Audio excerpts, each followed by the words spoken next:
আজকের দিনে দাঁড়িয়ে এই ভারতেই ফয়াজ প্রেমজি নামে একজন ব্যক্তি 15,000 মানুষকে একসাথে মারার পরিকল্পনা করেছিল। আর যদি এটি সত্যি প্রমাণিত হয় তাহলে কিন্তু এটি হতে পারে সাম্প্রতিক সময় সব থেকে ভয়াবহ কোনো ঘটনা। ঘটনাটি মুম্বাইয়ের মহরম শোভাযাত্রার।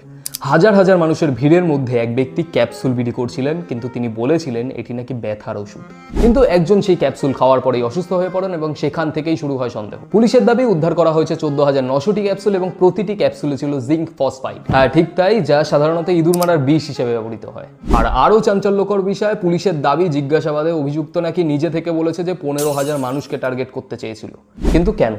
এই প্রশ্নের উত্তর কিন্তু এখনো খুঁজে পাওয়া যায়নি। ব্যক্তিগত প্রতিশোধ, মানসিক অস্থিরতা, নাকি আরও কোনো বড় উদ্দেশ্য?